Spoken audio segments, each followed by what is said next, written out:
Hello, everyone, and welcome to our live with the Mom Experts. Uh, this is a very important and exciting one because we have roped in none other than your pediatrician, Dr. Puneet Anand. तो vaccination in kids बहुत ही पेचीदा topic है, बहुत confusion रहता है parents को. मुझे भी आज तक कई बार डाउट होता है कि कौन सा देना है, कब देना है, क्यों नहीं देना है, and what not. So we thought, let's ask the best of the best, Dr. Puneet Anand. He's an MD pediatrician and he has got a lot of experience dealing with kids, and we are going to invite him right now. Yes. Let's see. So we already have a lot of queries that you all asked about vaccination in kids, which we will check with Dr. Anand. And hello. Hello. Hi, How are can you you? hear me? I'm good. How are you? Yes, I can hear you. Okay, I'm great. fine. Thank you so much. Thank you so much for doing this session with us, Dr. Puneet. And I was telling everyone that we could not have Hello. had a better guest for this one. Yes.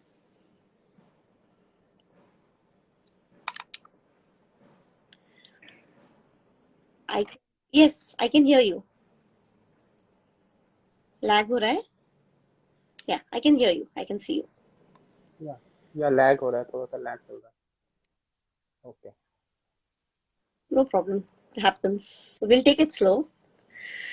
So yes, once again, thank you so much for doing this session. And मैं सबको बता ही रही थी कि we could not have had a better थोड़ा सा lag चल रहा है. speaker for this topic, क्योंकि बहुत oh, no problem, doctor. We can hear you. We'll just do you want to join again या कैसे करना है?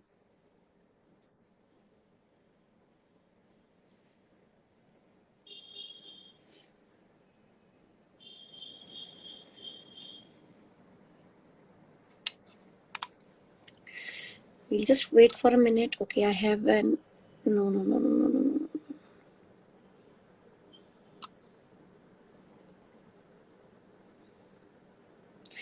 Hi there. You have a question. How many times polio drops should be given to a baby within a year? तो polio का ऐसा होता है कि जब भी पोलियो ड्राइव होता है, आपने पोलियो देना ही चाहिए बच्चों को, even if you have given it during your regular vaccination. But still, when these national vaccination drives are there, at those times you must again give those polio drops to your kids. You should take them to the centers. अगर आप नहीं लेकर जा पाए हैं उस centre पे तो कोई प्रॉब्लम नहीं है. Next day door to door session होता है. Even in that you can give polio drops to your kid. Is flu vaccine necessary for newborn? It's not. Yes, it's an optional one, but I think we will let Dr. Puneet answer that. You're unable to join. Okay, let me just.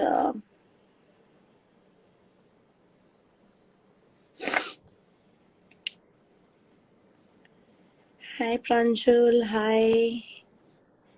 Hi. Hello. Yes. Better now? Much better. Great. Excellent. तो questions तो already आने शुरू हो गए. I think everyone is really excited about this topic. क्योंकि Great. जैसा कि हमने कहा बहुत ही पेचीदा चीज है और बहुत कंफ्यूजन रहता है पेरेंट्स में इस बात को लेकर कि वैक्सीन देना है, नहीं देना है, कब देना है, क्यों देना है.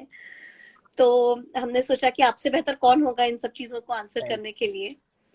thank you so much. Yeah, it's a very common topic, but बहुत सारे doubts रहते हैं parents के इसमें regarding various vaccination, कौन सी better है, कब देनी है, कैसे देनी है, गवर्नमेंट वाली बेटर है, प्राइवेट वाली बेटर है. So there are lot of doubts among parents and more among new parents. Yes. तो माय इंस्टाग्राम पे जो डीएम है, ऑलमोस्ट उसमें जितने भी मैसेजेस आते हैं उसमें almost 70 to 80% they are for vaccination. Wow. So whenever when we decided for this collaboration, this live, and and you decided the topic and we decided the topic. So I thought it will help parents. Vaccination is a very hot topic. I always say to all parents, it's a very hot topic. And obviously, in coming years, it will be the only thing that parents will be caring for. Yeah. So I think it will be a good one. Let's start. Yeah. Yes. So thank you everyone for joining, and thank you so much, Dr. Puneet, for doing this session with us. So My pleasure. without further ado, let's start. So सबसे पहले तो आप एक बात हमें समझाइए कि vaccination जो है वो एक बच्चे के लाइफ में डे 1 से, इनफैक्ट डे 1 क्यों, फर्स्ट आवर से शुरू हो जाता है। तो इसमें दो बातें मैं समझना चाहूंगी कि as a parent is there anything that we need to prepare for, कोई तैयारी कुछ हमें करके रखना होता है। और दूसरी बात ये कि जैसे अगर हम चाहते हैं कि आजकल जो कहते हैं कि स्किन टू स्किन बहुत जरूरी है बच्चे के और माँ के बीच में, बिल्कुल तो वो जो बिल्कुल। फर्स्ट आवर का जो फर्स्ट जो इमीडिएट जो वैक्सीनेशन रहते हैं, तो क्या हम उसको थोड़ा डिले कर सकते हैं? तो ये दो चीजें मैं आपसे पूछना चाहूंगी। देखिए, पहली बात तो मैं ये कहूंगा कि पेरेंट्स को तो जब प्रेगनेंसी शुरू होती है तभी से हर चीज के लिए प्रिपेयर हो जाना चाहिए। मैं हमेशा पेरेंट्स को बताता रहता हूँ कि पेरेंटिंग आपकी तभी से शुरू हो जाती है when you are pregnant, when जब प्रेगनेंसी शुरू होती है तभी से आपकी पेरेंटिंग शुरू हो जाती है। स्टार्टिंग फ्रॉम जब आप mother to would be mother की आप केयर करते हैं, न्यू जो होने वाली मॉम है, मदर है, उनकी केयर करते हैं, तो ऑब्वियसली वो उसमें बच्चे को भी बेनिफिट मिलता ही मिलता है। मदर को तो बेनिफिट मिलता ही है, बट इनडायरेक्टली बच्चे को भी बेनिफिट मिलता है। तो उसमें एक टॉपिक आता है वैक्सीनेशन। आजकल ऑब्वियसली जब मेरी ओपीडी में भी जब ये काउंसलिंग के लिए आते हैं बहुत सारे पेरेंट्स, न्यू पेरेंट्स आते हैं, वुड भी पेरेंट्स भी आते हैं, तो उनमें इनका एक डाउट भी रहता है, सर वैक्सीनेशन यहीं से करवाएं, गवर्नमेंट से कराएं, प्राइवेट से कराएं। तो ऑब्वियसली तभी से उनको थोड़ा सा ये स्टडी कर लेनी चाहिए कि कौन कौन सी वैक्सीन हैं, कितनी कितने प्रकार की वैक्सीन होती हैं, कहाँ बेटर मिलती है, गवर्नमेंट गवर्नमेंट की बेटर है, प्राइवेट की बेटर है, कौन सी वैक्सीन से किस डिजीज से बेनिफिट मिलता है, किस वैक्सीन से कौन सा साइड इफेक्ट होता है। तो थोड़ा सा आई से कि होमवर्क करके रहे तो वो बेटर रहता है, वन थिंग। दूसरा जो आपने बोला, जो स्किन टू स्किन उसका और वैक्सीन में कोई इंटरफेरेंस होता नहीं है, क्योंकि हमारा सबसे पहला जो बेनिफिट होता है वो जो हमारा जो पहला जो मोटिव होता है बच्चे को माँ के पास देना। वैक्सीनेशन हम विद इन 1 आवर भी दे सकते हैं। दैट इज नॉट कि हमने एकदम से बच्चा डिलीवर हुआ और हमें वैक्सीन देनी ही देनी है। It is correct. Not like that. But ये है कि जैसे ही डिलीवरी होती है हमारा जो पहला मोटिव होता है दैट इज कि स्किन टू स्किन कॉन्टैक्ट के लिए हम मदर के पास बेबी को देते हैं, बेबी को स्टेबलाइज करते हैं, बेबी के जो वाइटल्स हैं उनको मॉनिटर करते हैं, ब्रेस्ट फीडिंग शुरू कराते हैं, बच्चे का टेम्परेचर नॉर्मल करते हैं। तो जैसे ये सब चीजें हो जाती हैं then we go for the zero dose vaccination. उनको भी हम जीरो डोज वैक्सीनेशन बोलते हैं। That is BCG, oral polio vaccine and hepatitis B zero dose. तो ये तीन वैक्सीन होती है जो आपके बच्चे को जो पैदा होते ही जो दी जाती हैं, but it does not interfere with skin to skin contact. That is the priority for every paediatrician. For every mother it should also be priority कि स्किन टू स्किन कॉन्टैक्ट तो हमें देना ही देना है। बट उसके बाद ऑब्वियसली जो सबसे इंपॉर्टेंट चीज होती है वो होती है हमारी वैक्सीनेशन, वो हम जरूर देते ही देते ओके। तो मदर्स, पेरेंट्स, अगर आप if you are going to deliver shortly, तो आपने ये ध्यान में रखना है कि आप रिक्वेस्ट कर सकते हैं कि पहले मुझे बेबी स्किन टू स्किन के लिए दीजिए और बाद में जो बाकी नॉर्मल प्रोसीजर्स है वो थोड़ा सा मार्जिनली डिले करके विद इन 1 आवर भी, जैसे कि डॉक्टर पुनीत ने कहा, वो सब कर सकते हैं। तो ये तो हुआ कि हैं। हमने ऑब्वियसली प्रिपरेशन किया। जी। एक और मैं चीज बताना चाहूंगा कि स्किन टू स्किन कॉन्टैक्ट से मदर को भी बेनिफिट मिलता है। जो उनका जो पेन होता है डिलीवरी के टाइम पे, जो वो भी उसमें भी उनको आराम मिलता है, क्योंकि जब वो उनका ध्यान बच्चे की तरफ जाता है तो उस पेन से आराम मिलता है। ऐसे कि पेन से उनका ध्यान बट जाता है, उनका ध्यान डाइवर्ट हो जाता है। पहली बात ये। और दूसरा है कि ये भी देखा गया है कि जो ब्लीडिंग होती है पोस्टमार्टम, जो ब्लीडिंग होती है डिलीवरी के बाद, जब प्लेसेंटा आता है तो ब्लीडिंग होती है, उससे भी उसमें उनको आराम मिलता है। तो इतने सारे बेनिफिट जब आपको मिलते हैं तो स्किन टू स्किन कांटेक्ट देना बहुत जरूरी है। You should definitely give, irrespective. आप ऑब्वियसली अगर पीडियाट्रिशियन को लगेगा बेबी स्टेबल है तो वो उनको कराते ही कराते हैं skin to skin contact. But it all depends on the baby stability. और अगर बेबी स्टेबल है, एवरीथिंग इज फाइन, तो skin to skin contact baby को देना ही चाहिए। Absolutely, so this is a very important thing. तो इसके अलावा आपने जैसे कहा कि जो जीरो डोज जो होता है, एक बीसीजी और पोलियो दिया जाता है, तो और कौन सी वैक्सीन हेपेटाइटिस है? B, hepatitis B also. Hepatitis B भी दिया जाता है। तो ये 3 बिल्कुल। वैक्सीन है जो यस। दिए जाते हैं। तो ये सब कॉमन होगा हर जगह, या इसमें भी कुछ प्रैक्टिसेस वेरी करती हैं स्टेट टू स्टेट या hospital to hospital? This is common all over India. हमारी कंट्री में ये कॉमन प्रैक्टिस है कि जीरो डोज वैक्सीन पे हर जगह, चाहे वो प्राइवेट हो चाहे वो गवर्नमेंट हो, यही डोज सबको, यही वैक्सीन सबको दी जाती है। That is BCG, OPV, oral polio drops and yes. Hepatitis B vaccine. This is, ये गवर्नमेंट ने कॉमन बना रखा है। सारी सब जो ऑर्गेनाइजेशन है इंडिया में all over they follow this only, BCG, OPV and hepatitis B. तो ये कॉमन है। ओके। तो इसमें आपको चिंता करने की जरूरत नहीं है, ये स्टैंडर्ड प्रोसीजर है जो हर डॉक्टर फॉलो एग्जैक्टली। करे। बट अब इसमें भी कई बार ऐसा होता है कि एक एक हमारा नेशनल इम्यूनाइजेशन शेड्यूल है जिसमें कि कुछ कुछ वैक्सीन लिस्टेड है कि ये जरूरी है, और कुछ बिल्कुल वैक्सीन ऐसा कहा जाता है कि ऑप्शनल है। तो ये कुछ बिल्कुल। कंपलसरी और ऑप्शनल में डिफरेंस क्यों है, और कौन सा हमने like what should be opt for? जो कंपलसरी है वो तो देंगे, बट इसके अलावा क्या उसके बारे में समझाएंगे? As a paediatrician but I say कि कोई भी वैक्सीन ना तो कंपलसरी है ना ऑप्शनल है। Every vaccine is important for every child, है ना। हर वैक्सीन का अपना एक महत्व है, हर एक का उतना इंपॉर्टेंस है जो कि बच्चे की ओवरऑल ग्रोथ एंड डेवलपमेंट में भी हेल्प करती है। क्यों? क्योंकि वो उनको इन्फेक्शन से बचाती हैं। अगर बच्चा बार बार आपका बीमार पड़ेगा, बार बार उसको खांसी जुकाम या एनीथिंग लो रहेगा, तो उसका ग्रोथ डेवलपमेंट भी हैम्पर होगा। तो as a paediatrician I always guide parents कि कोई भी वैक्सीन ना तो ऑप्शनल है ना कोई भी वैक्सीन हमारी व्हाट आई विल से कि इट इज नॉट ऑप्शनल, या कोई भी all vaccine are important. So that's what I want to say कि जब पेरेंट्स हमारे पास आते हैं वो पूछते हैं कि सर ये वैक्सीन हमें लगवानी चाहिए कि नहीं लगवानी चाहिए, तो मेरा एक ही जवाब होता है एज ए पीडियाट्रिशियन कि because vaccine this topic is very close to my heart, so every vaccine is important. तो अभी आपने मेरे से बात करते हैं नेशनल इम्यूनाइजेशन शेड्यूल की। अब देखिए सरकार ने जो इम्यूनाइजेशन शेड्यूल बना रखा है वो एक जनरलाइज शेड्यूल है। It is it is common for masses. उसमें हमारे जो बिलो पॉवर्टी लाइन आते हैं उनके लिए भी होता है, और जो इकोनॉमिक जो बेटर है उनके लिए भी होता है, ठीक है। तो सरकार ने सबको कॉमन बेनिफिट मिले वो तो एक चीज उन्होंने बनाई रखी है, क्योंकि जो दूसरी जो वैक्सीन होती है वो थोड़ी महंगी होती है, और वो कई बार सरकार को इकोनॉमिक उन पे बर्डन आए, इसलिए सबको प्रोवाइड करना थोड़ा मुश्किल हो जाता है। बट जो कॉमन जो डिजीजेस जिनसे बच्चों को ज्यादा नुकसान होता है या मासेस में या कम्युनिटी में बहुत ज्यादा फैलती हैं, उसके लिए सरकार सबको प्रोटेक्शन देती है। तो ये हमें समझना है कि गवर्नमेंट ने कभी भी नहीं बोला है कि ये वैक्सीन नहीं लगवानी चाहिए, ये वैक्सीन लगवानी चाहिए। और हमारी जो इंडियन एकेडमी ऑफ पीडियाट्रिक्स है उनके अकॉर्डिंग भी every vaccine is important for the complete growth and development of child. So अब देखा जाए जैसे 6 वीक्स पे जो हमारी जो वैक्सीन होती हैं, it is same in government and the private sector. Government में बट ये होता है कि वो ज्यादातर वो पेंटावेलेंट लगाते हैं, जो जिसको हम कॉमन मासेज या पेरेंट्स की टर्म में हम पेनफुल वैक्सीन बोलते हैं, जो कि कॉमन वो है। And I am ready for many questions on this topic today. तो और जो प्राइवेट सेक्टर में जो हमारी वैक्सीन मिलती हैं वो ऑब्वियसली जो कॉम्बिनेशन वैक्सीन, हम दोनों उनको ऑप्शन देते हैं whether they want to go for painless option or a painful option also। और आगे आगे आगे चलते हैं, और भी कई वैक्सीन है, जैसे कि 6 मंथ पे हम फ्लू वैक्सीन लगाते हैं, 6 एंड 7 मंथ पे फ्लू वैक्सीन लगाते हैं, बट गवर्नमेंट में ऑप्शन अवेलेबल नहीं है। तो देर आर सम वैक्सीन जो कि प्राइवेट में अवेलेबल है, जो गवर्नमेंट में अवेलेबल नहीं है। तो आप जितने भी जो पेरेंट्स हैं अपने पीडियाट्रिशियन से डिस्कस कर सकते हैं, अगर वो चाहे तो जो वैक्सीन गवर्नमेंट सेक्टर में अवेलेबल है वो वहां पे जरूर लगवा सकते हैं। और जो वैक्सीन गवर्नमेंट सेक्टर में अवेलेबल नहीं है, जैसे कि अभी मैंने बताया 6 एंड 7 मंथ पे फ्लू लगता है, देन वी हैव 9 मंथ पे जो गवर्नमेंट जो लगाती है that is MR, measles and rubella. But yes. जो प्राइवेट सेक्टर में हम लगाते हैं measles, mumps and rubella, it gives protection for 3 diseases. तो इसका भी अपना एडवांटेज है, तो इसलिए कई पेरेंट्स MMR लगवाना चाहते हैं। Then at 6 to 9 months of age typhoid, typhoid conjugate.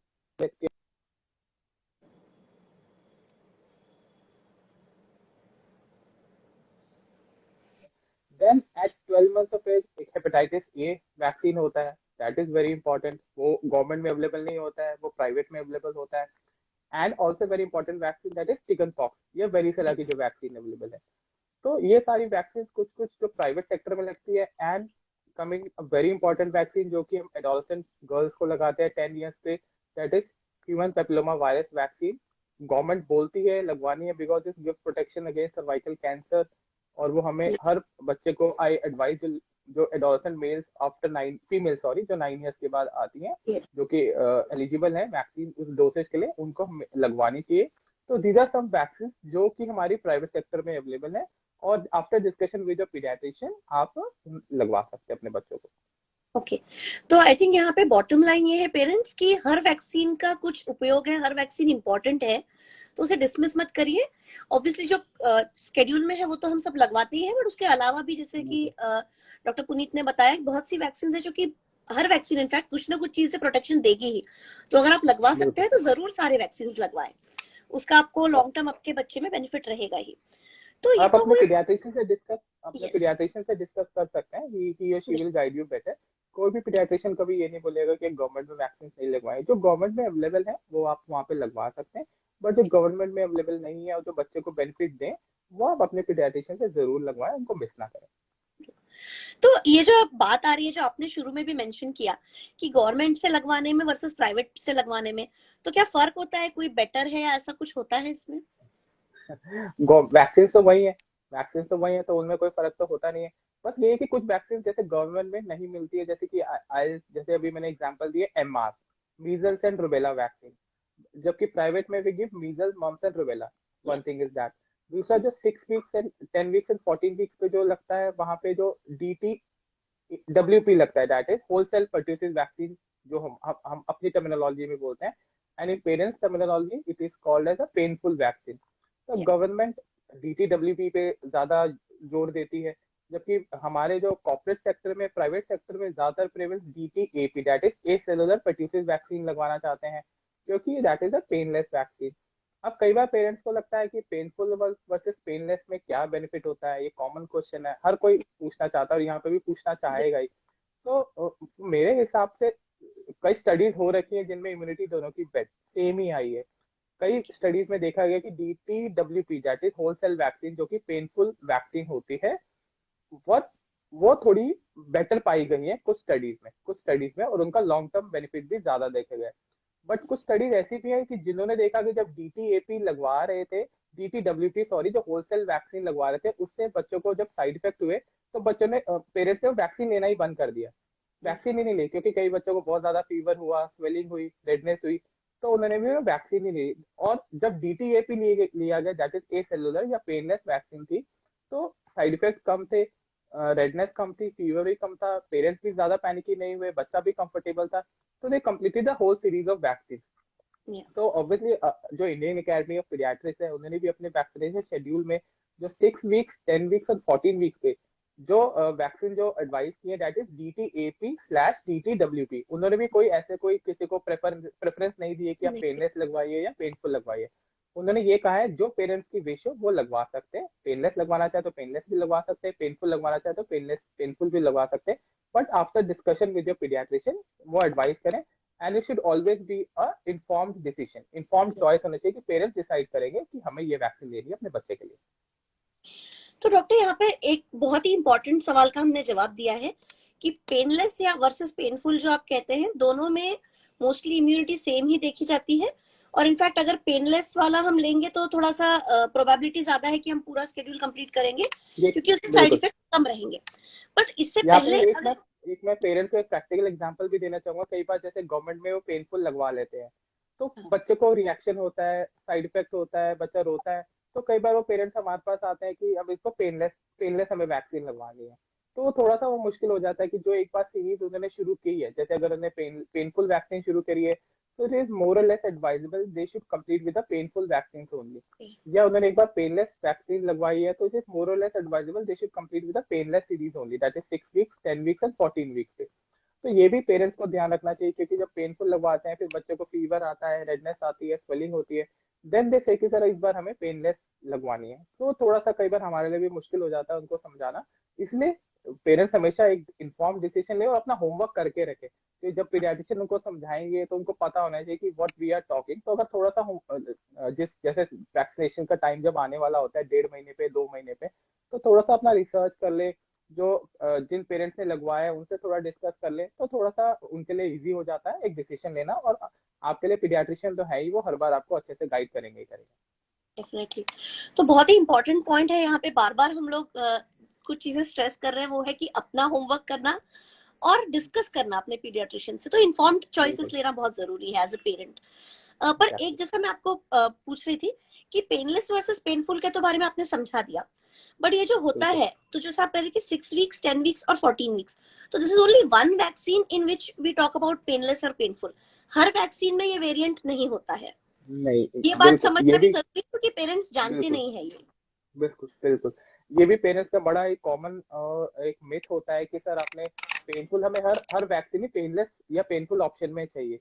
तो उनको हाँ। ये भी मैं बता दूं कि खाली वो डीटीपी या डीपीटी जो वैक्सीन आती है, that is for diphtheria, pertussis and tetanus. उसी के लिए, और जो 6 वीक्स, 10 वीक्स एंड 14 वीक्स पे लगती है, और उसका जो बूस्टर लगता है अराउंड 16 to 18 मंथ्स पे लगता है। तो राइट। इन्हीं के लिए हमारे पास जो होता है पेनलेस या पेनफुल वैक्सीन का ऑप्शन अवेलेबल होता है। It is not available for any other vaccine.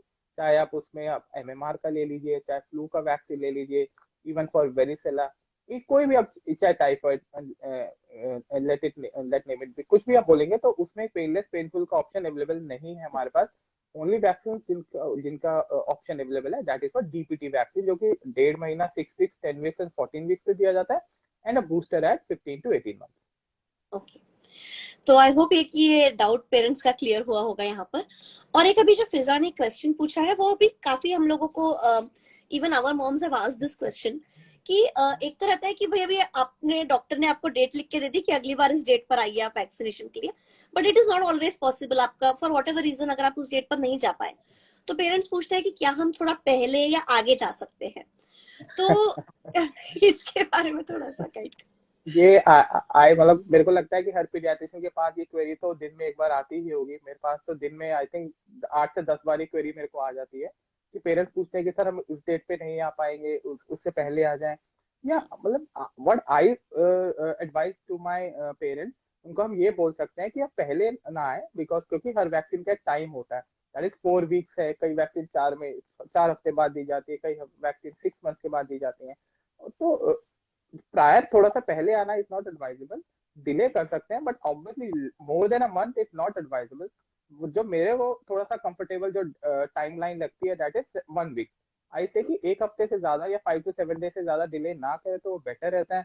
कई बार कई पेरेंट्स एक एक 2 2 महीना, 3 3 महीना भी डिले करते हैं, that is not at all advisable, क्योंकि हर वैक्सीन का एक अप्रोप्रिएट टाइम होता है। इसलिए क्योंकि हमारी जो जितनी भी गवर्नमेंट बॉडीज हैं या रिसर्च बॉडीज हैं, पीडियाट्रिक बॉडीज है, उनको लगता है कि उस एज पे वो बच्चा बहुत ही ज्यादा वल्नरेबल है वो डिजीज के लिए। तो उस टाइम पे उस वैक्सीन से उसको मैक्सिमम बेनिफिट दिया जा सकता है। तो क्यों अपने बच्चे को आप एक्सपोज करना चाहेंगे किसी डिजीज से जबकि वो वल्नरेबल है?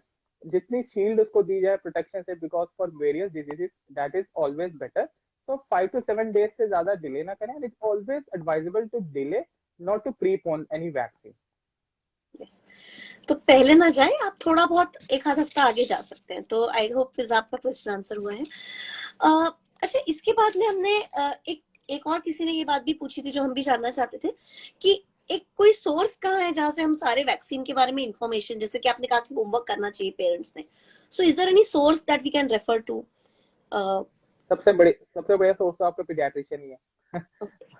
तो क्योंकि वही आपको थोड़ा गाइड कर सकते हैं, क्योंकि कई बार वैक्सीन में थोड़ी सी टेक्निकल टर्म्स होती हैं जो आपको थोड़ा समझने में मुश्किल हो जाएगा। आजकल इंटरनेट पे IAP का, आप इंडियन एकेडमी ऑफ पीडियाट्रिक्स का vaccine schedule, you can go and check it out. वहाँ पे आपको सारी वैक्सीन का जो हमारा जो लेटेस्ट जो भी रिवाइज शेड्यूल आया है वो आप जाके आप चेक कर सकते हैं।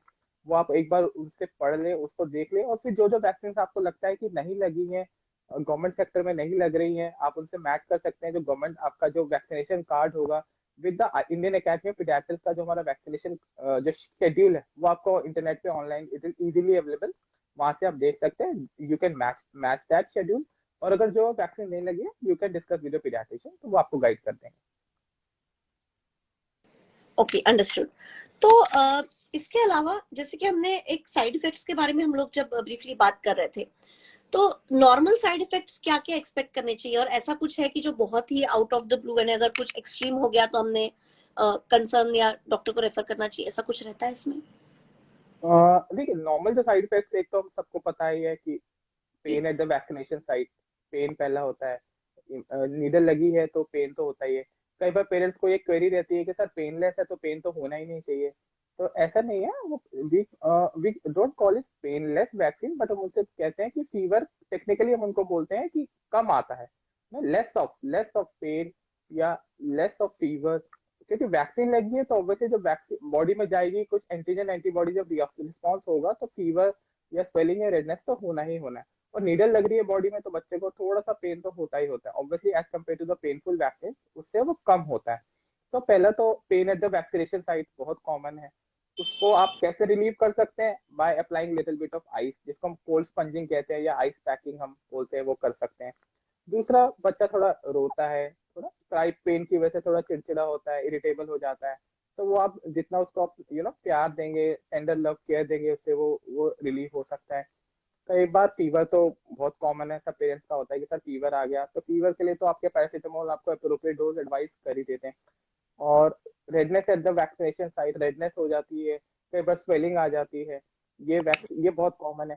दूसरा, कुछ कुछ वैक्सीन से देखे गए, जैसे डीपीटी वैक्सीन जो हम लगाते हैं, ए सेलुलर या होल सेल वैक्सीन से, कई बार उससे बच्चा बहुत ज्यादा रोता है, स्क्रीमिंग एपिसोड हो जाती है, इनकंसोलेबल क्राई होता है, आपको लग रहा है कि बच्चा रोए जा रहा है, रोए जा रहा है।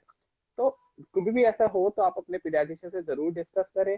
कई बार कुछ वैक्सीन से सीजर्स भी आ सकते हैं, दौरा आने का भी खतरा रहता है, क्योंकि वो कई बार इतना फीवर कर देते हैं, उससे भी दौरा आ सकता है।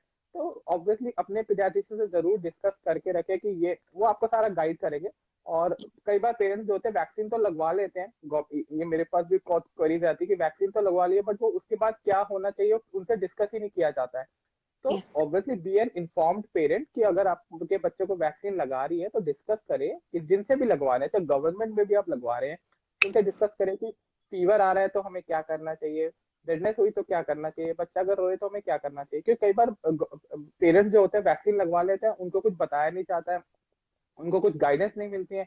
Then in the middle of the night we get a call कि सर बच्चे को फीवर आ गया, आज वैक्सीन लगी थी, तो व्हाट टू डू।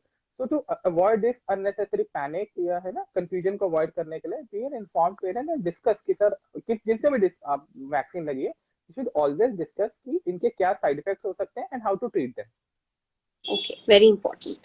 तो अभी there are a lot of questions that are coming in. एक तो अभी हमसे किसी ने पूछा है कि I have given my newborn government vaccine till 3.5 months. Now can I take the rest via private? Yes you can definitely, there is no harm in क्योंकि वैक्सीन मैंने अभी बताया कि वैक्सीन का जो जैसे पेनलेस पेनफुल में अगर आप शिफ्टिंग करना चाहे तो that is not at all advisable. Okay, but अगर आप गवर्नमेंट में वैक्सीन ले रही है और आपको लगता है कि कॉर्पोरेट में या प्राइवेट सेक्टर में लगवाना चाहिए, तो आप बिल्कुल लगवा सकते हैं। और वहाँ पे आपको एक्सटेंसिव लिस्ट होती है वैक्सीन की, जो आपके बच्चों को एक कंप्लीट प्रोटेक्शन देता है। हाँ, कई बार पेरेंट्स को ये भी लगता है, मैं इस लाइफ से ये भी एक बार डिस्कस करना चाहूंगा कि उनको लगता है कि वैक्सीन लग गई तो बच्चे को वो बीमारी होनी नहीं चाहिए। ऐसा नहीं है, कोई भी वैक्सीन का जो जो एफिकेसी है वो ऑलमोस्ट 80 to 90% होता है। कोई भी वैक्सीन 100% प्रोटेक्शन नहीं देती है, क्योंकि कई बार हमारे पास भी वैक्सीन लगवा के जाते हैं तो बोलते हैं सर ये तो बीमार कैसे हो गया, इसको तो हमने वैक्सीन लगवाई थी। इवन विथ अभी हम सुन रहे हैं कोविड के लिए भी ये Yes. सुनने में आ रहा है कि हमने वैक्सीन लगवाई बट हमें कोविड कैसा हो गया। हो गया. तो कोई भी vaccine is not 100% efficacy, only 82%। जो बेस्ट वैक्सीन है दो गिव अराउंड 90%। तो अगर किसी वैक्सीन की 80 to 90% एफिकेसी है तो that is the best vaccine, और कोई भी 100% एफिकेसी नहीं देती है। ऑब्वियसली हाँ, अगर अगर आपके बच्चे को वैक्सीन लगने के बाद, जैसे अगर चिकन पॉक्स होता है, कई बच्चों को होता है कि वैक्सीन लगी है बट फिर भी चिकन पॉक्स हो गया, तो उसकी जो सिवियरिटी है वो कम होगी, जितने जो दाने आने हैं वो कम हो जाएंगे, जितना फीवर आएगा वो कम हो जाएगा, उसका जो इन्फेक्टिविटी है वो कम होगी। ऑब्वियसली बेनिफिट तो मिला ही कि उसने बाकी बच्चों को नहीं फैलाया या फीवर उसको कम आया, जो रैशेस आने थे या स्पॉट्स आने थे वो कम हुए। अगर विदाउट वैक्सीन उसको अगर ऑलमोस्ट एक इमेजिनरी नंबर अगर मैं बताऊं, अगर 10,000 अगर वेसाइकल्स या स्पॉट्स जो हम बोलते हैं वो आने थे, तो वैक्सीन लगने के बाद it may be around 50 to 100। देखिए कितना ड्रास्टिक नंबर हमारा रिड्यूस हो गया है। So it's a lot of protection. तो वैक्सीन ऐसा नहीं है कि प्रोटेक्शन नहीं देती, it gives 80 to 90% protection. So इसलिए वैक्सीन हमें लगवानी चाहिए, बट कीप इन माइंड कि no vaccine is 100% efficacious. Absolutely. इसके बाद में पोलियो के रिलेटेड काफी 2-3 क्वेश्चंस आए हैं। तो let me tell you guys, doctor Puneet ने एक बहुत ही अच्छा एफएक्यू आज शेयर किया है, वो भी आप रेफर करिए, उसमें आपके सारे पोलियो रिलेटेड डाउट्स क्लियर हो जाएंगे।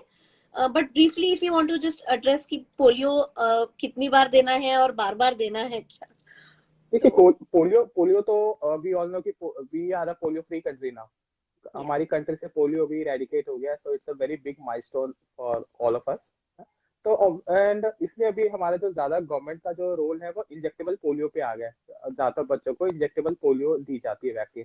जो ओरल पोलियो जो होता है, जैसे आज था polio day, pulse polio day या पोलियो राउंड भी हम जिसको बोलते हैं, दैट वाज हम क्या बोलते हैं, सप्लीमेंटल डोजेज हम बोलते हैं, these are all supplemental doses. वो नॉर्मल वैक्सीन नॉर्मल उसको सप्लीमेंट करती है। तो कई बार पेरेंट्स का होता है कि अगर आज किसी ने मिस कर दिया है तो may be next 3 to 6 months में वो फिर हो जाएगा।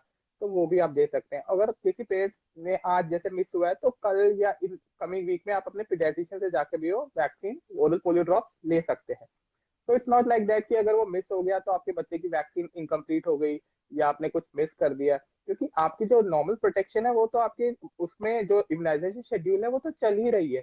जो 6 वीक्स पे लगा, 10 वीक्स पे लगा, 14 वीक्स पे लगा, फिर आगे चल के 15 to 18 मंथ पे भी दिया जाएगा, तो वो तो थ्रू आउट द जो चाइल्डहुड उसको पोलियो प्रोटेक्शन तो मिलेगी। बट ये जो पोलियो रविवार जिसको हम बोलते हैं या पोलियो राउंड जिसको हम बोलते हैं, दीज आर सप्लीमेंटल डोजेस। ये आपकी जो वैक्सीन दी गई है उनको सप्लीमेंट करते हैं।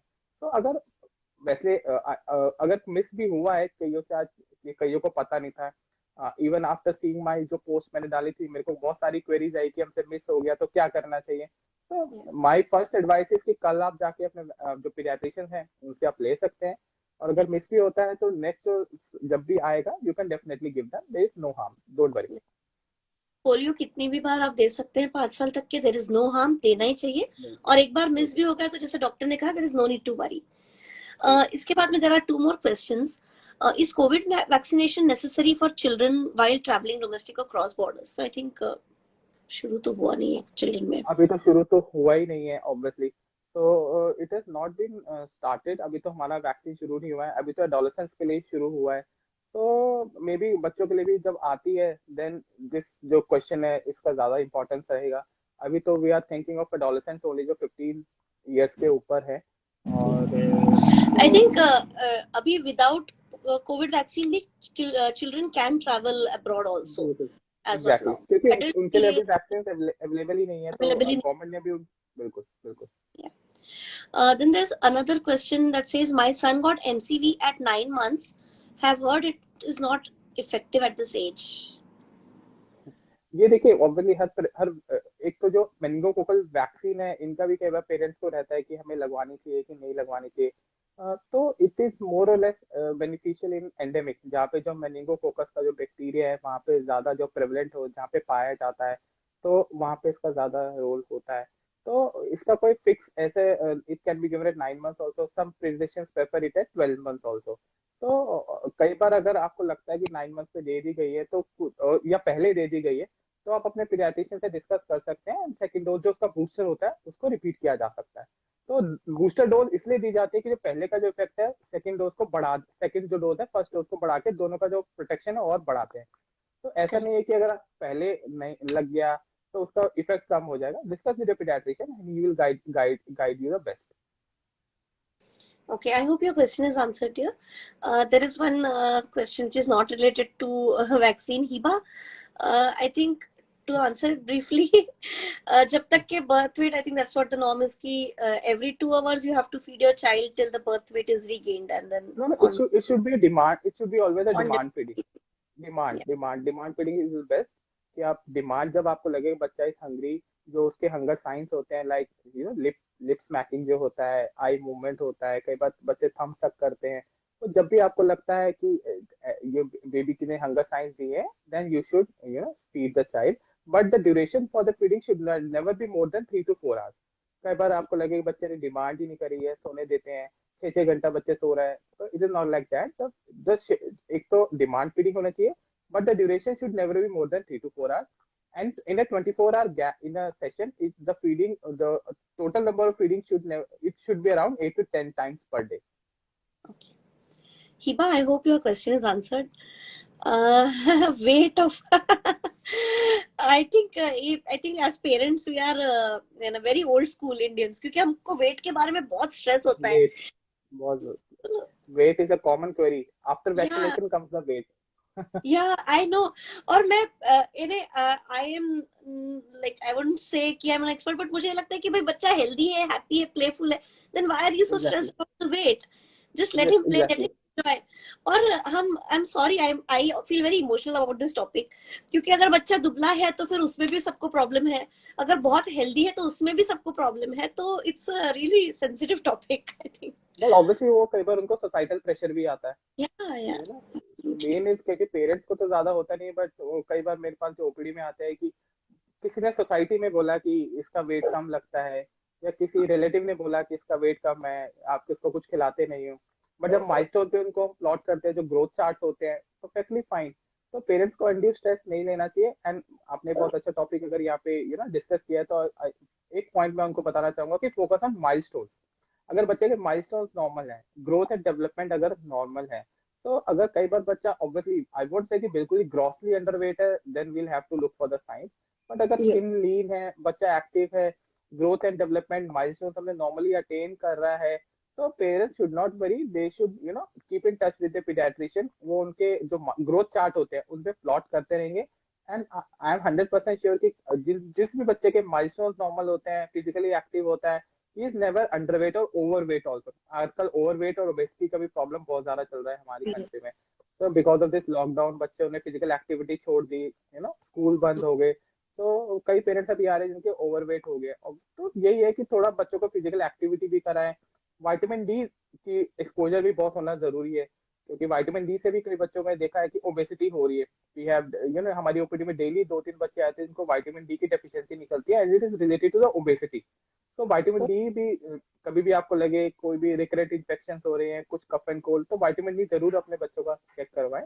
And physical activity minimum 30 minutes to 1 hour की फिजिकल एक्टिविटी बहुत जरूरी है। Yes. इमरन, आई थिंक आपने दूसरी बार पूछा है, तो वी विल टू समराइज कि कोई आइडियल वेट ऐसा नहीं होता है 9 मंथ्स में। वो हर बच्चे हर baby to baby it will differ.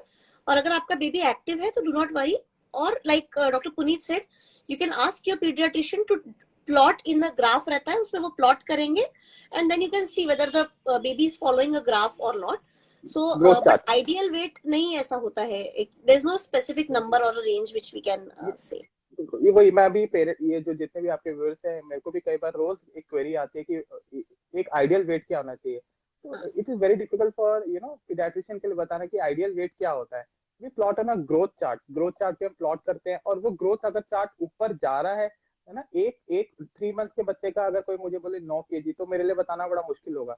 But अगर मेरे को, मैं शुरू से उसको I am following the child, और अगर पहले मुझे अगर मान लीजिए चले एक कोई पूछते, मेरे पास आज सुबह भी क्वेरी आई थी कि 1 साल के बच्चे का मेरे वेट 9 kg है, तो वेदर इट इज फाइन और नॉट, मेरे लिए बताना बड़ा मुश्किल है। क्यों? Yes. क्योंकि अगर उसका मे बी आप सोचे कि 11 मंथ से उसका बच्चे का वेट अगर 10 kg था, अगर उसका वेट अभी फॉल हुआ है, तो that means it is not ideal, वो फॉल कर रहा है, उसको growth is not appropriate. But अगर उसका 11 मंथ पे 8 kg था और अभी 9 kg हो गया, तो that means growth is adequate, उसका वेट ठीक बढ़ रहा है। तो एक पॉइंट से या एक वेट से कोई पीडियाट्रिशियन आपको नहीं बता पाएगा। We always follow the growth chart, and it should always be up and above, and not a plateau phase and not a down phase. Okay, not a plateau, not a down phase. Yes, as long as graph बढ़ रहा है तो normal है। और हर दो बिल्कुल, बच्चे अलग होते हैं, मेरे 2 बच्चों में इतना वेरिएशन है, बट दोनों एग्जैक्टली। नॉर्मल रहते हैं। So do not compare your child to anyone. Like we are stressing it again and again, अगर बच्चा प्लेफुल है, हैप्पी है, एक्टिव है, तो डोंट स्ट्रेस सो मच। ये आई तो थिंक आपने वी बहुत इंपॉर्टेंट पॉइंट छेड़ा है कि कंपेयर नहीं करना है बच्चों को। पेरेंट्स, इवन पेरेंट भी दो सिबलिंग्स में कंपैरिजन करते हैं कि वो ऐसा था, वो ऐसा था, या सोसाइटी में कंपैरिजन चलता है। तो every child is different, we should not compare. जो एक बच्चा करता है वो दूसरा बच्चा नहीं कर पाता है, जो वो वाला बच्चा करता है वो ये चीज नहीं कर पाता है। So every kid is best in its own behalf, so don't compare kids.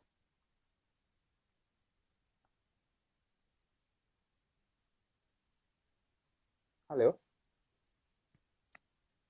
Hello. sorry, I think I was on mute. Yes, I was saying, if there is any vaccination related question, please feel free to ask. We will take one last question on vaccination, and then we can end this session. There is one question about after feeding, my baby is vomiting frequently. You discuss with your pediatrician, because it Yeah. may require examination, so it is better to discuss with the pediatrician. But अगर feeding के बाद अगर try burping, कई बार parents burping नहीं करते हैं। burping should be done for approximately 10 to 15 minutes, तो burping कराएं, तो और अपने pediatrician से एक बार डिस्कस करें, so that will be better. Hitesh, I hope your question is answered. आप एक बार बर्प अच्छे से करवा के देखिए बार बार, और नहीं तो फिर you should consult your paediatrician. Consult your pediatrician। अगर वॉमिटिंग फ्रीक्वेंटली है तो you should discuss with your Better to pediatrician. consult. Yes. So I think, Doctor, we have covered a lot of ground on vaccination, which we discussed. It's a very, very important topic. एक last चीज आपसे as a closing comment आपसे पूछना चाहूंगी. Is there anything that you think as a parent, not as a doctor, but as a parent आप क्या कहेंगे कि बच्चों को कैसे प्रिपेयर करवा सकते हैं वैक्सीनेशन के लिए, क्योंकि बच्चे बहुत डरते हैं। I am sure you would have heard crying वो किड्स। ये तो बहुत ही ये आपने अच्छा सवाल पूछा है कि आप बच्चों को कैसे प्रिपेयर करें। तो I will tell you an example. Parents क्या करते हैं कि जब भी बच्चों को डराना होता है, उनके पास एक ही होता है कि आपके डॉक्टर आ जाएंगे और वो टीका लगा देंगे। आई थिंक एवरी पेरेंट करते हैं, सब करते हैं, सब करते हैं।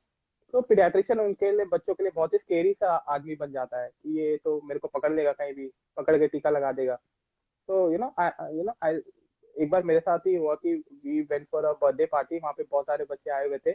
और जैसे ही मैं वहाँ पे पहुंचा तो सब बच्चे देख के मुझे रोने लग गए, because so it was very embarrassing for us कि हम गए, सब खुश थे और मेरे जाते ही सब बच्चे रोने लगे, then we had to leave early. तो इसलिए पेरेंट्स कई बार डराते हैं कि आप ये खाना खा लो, ये काम कर लो, स्कूल चले जाओ, नहीं तो डॉक्टर अंकल आ जाएंगे, टीका लगा देंगे। तो कई बार उनका हवा बन जाता है कि पीडियाट्रिशियन या वैक्सीनेशन तो पता नहीं क्या चीज है। तो पहली बात तो ये चीज से हमें ये ऐसा नहीं करना चाहिए, उनको, बच्चों को कभी भी वैक्सीनेशन के नाम से डराना नहीं चाहिए, टीके के नाम से डराना नहीं चाहिए। पहली बात ये। दूसरा ये है कि जब भी आप वैक्सीनेशन के लिए जाएं, जाने से पहले अगर जैसे जितने भी टॉडलर्स होते हैं 3 इयर्स 4 इयर्स पे, इवन 15 to 18 मंथ पे जब हमारी वैक्सीन होती है, थोड़ा सा बच्चों को प्रिपेयर करके रखे, है ना, बता के रखे थोड़ा सा। मतलब नॉट से कि पेन होगा, दर्द होगा, बट यू कैन से कि थोड़ा सा प्रेशर होगा या पोकिंग होगी, है ना, ये उनको समझाएं। दूसरा, पहली बात है कि जब उनके जो फेवरेट टॉयज होते हैं, जैसे कि टॉयज हो गई, कोई बुक्स हो गए, साथ में लेके जाएं तो बच्चा कंफर्टेबल रहता है। जब वैक्सीनेशन लग रही है तो बच्चे से बात करते रहे, उसके साथ रहे, उसके आसपास रहे, उसकी उसकी जो लाइन ऑफ साइट होती है उसके विजन से दूर ना जाए, उसको भी लगे कि पेरेंट यहीं पे है तो मेरे लिए कोई डरने वाली बात नहीं है। दूसरा, बच्चे को डिस्ट्रैक्ट करे, उससे बात करते रहे, डिस्ट्रैक्शन करते रहे। कई बार मैंने देखा कि जब वैक्सीन लग रही होती है तो पेरेंट्स मोबाइल चला देते हैं, उनका जो फेवरेट गाना चल जाता है, तो उनको पता ही नहीं चलता, उनकी फेवरेट राइम चल जाती है, वो उसकी तरफ डिस्ट्रैक्ट हो जाते हैं, वैक्सीन आराम से लगा देते हैं। ये हो गया। दूसरा ये है कि घर पे जाके जब पेन हो रहा है तो बच्चे को थोड़ा सा रिलीफ दे, थोड़ा सा लव टेंडर केयर जिसको हम बोलते हैं, वो करके रखे। विद अ न्यूबॉर्न स्वॉडलिंग हम कर सकते हैं। थोड़ा सा जो हम जिसको थोड़ा सा और फ्रीक्वेंट कैंगरू मदर केयर या स्किन टू स्किन या बॉन्डिंग ज्यादा हम कर सकते हैं, क्योंकि न्यूबॉर्न तो बता नहीं सकते, हम उनको ना प्रिपेयर करके जा सकते हैं। तो या frequent feeding immediately after vaccination, जब वैक्सीनेशन लग जाती है तब आप बच्चे को फीड करा सकते हैं, क्योंकि जब फीडिंग, जैसे ब्रेस्ट मिल्क में जब जो शुगर होता है उससे भी ये देखा गया कि पेन कम होता है, बच्चे को रिलीफ मिलता है, तो आप ये करा सकते हैं। बाकी तो वही है कि बच्चे को डराए ना कि वैक्सीनेशन ऐसे होता है, क्योंकि vaccination is good for babies. तो Yeah. कई बार मैंने देखा कि 3-4 लोग बच्चे को पकड़ के लेके आ रहे हैं वैक्सीनेशन के लिए। Baby has not been guided properly. Even 5 years का बच्चा भी अगर आप उसको अच्छे से गाइड करेंगे कि हल्का सा पोकिंग होगी या प्रेशर लगेगा, तो वो बच्चा समझ जाएगा। बट अगर आप उसको डरा के रखेंगे कि पेन होने वाला है, आज वैक्सीन लगने वाली है, तो और अच्छा उसका पहले अगर प्रायर एक्सपीरियंस अच्छा होगा तो ऑब्वियसली उसको नेक्स्ट वैक्सीनेशन में बिल्कुल भी डर नहीं लगेगा। तो ये है कि प्रायर जो पोस्ट वैक्सीनेशन एक्सपीरियंस भी उसका अच्छा लगे, घर पे उसको जितना प्यार दे, पानी, फ्लूइड्स भी बहुत जरूरी होता है, क्योंकि फीवर आता है तो बच्चा कई बार डिहाइड्रेट हो जाता है, तो फ्लूइड देना भी बहुत जरूरी है। तो obviously vaccination is all and all pre experience and post experience also, तो Yeah. नेक्स्ट टाइम जब बच्चा है तो ही इज नॉट स्केर्ड और वैक्सीनेशन आराम से करा ले। True, very very important. Prepare करके लाइए बच्चे को और जितना हो सके उसके साथ में रहे। Thank you so much, this was a very important thing that we should all follow. एक और क्वेश्चन आया था Snehlata, we have I think answered it before. अगर आपने वैक्सीन प्राइवेट से दिया है और फिर गवर्नमेंट से देना है तो it is okay, should not be an issue. जैसा कि डॉक्टर ने कहा, इसका कॉन्वर्स होना है तो भी it should not be an issue. दे दे तो सकते, कोई issue I think we have had a very very interesting and informative discussion today, Dr. Puneet. और नहीं। या आपको फिर से डेफिनेटली। बहुत बहुत बहुत बहुत धन्यवाद कि आपने ज्वाइन थैंक किया यू, और थैंक यू, इतने सारे व्यूवर्स थैंक यू, के लिए बहुत बहुत ही अच्छी तरीके से आपने समझाया। So I thank hope you कि वेरी अभी much. parents will be much more prepared, when they approach the vaccination time, and they'll, like you said, they will make informed choices, which is at the end of the day what we are trying बिल्कुल, to do. बिल्कुल। So always inform choice is the best. Inform choice is the best. अगर आपको vaccine लगवानी है, ये should be prepared. अगर आपको लगता है कि वैक्सीन नहीं लगवानी है, ऐसा नहीं होना चाहिए, सारी वैक्सीन आर इंपॉर्टेंट, सब वैक्सीन लगवानी चाहिए। तो और अपना होमवर्क, ओनली थिंग इज अपना होमवर्क करके जाए, ऐसा नहीं हो कि पीडियाट्रिशियन आपको जब बता रहे हैं तो आपको कुछ समझ ही नहीं आ रहा है कि ये कौन सी वैक्सीन है, हमें तो कुछ पता ही नहीं है।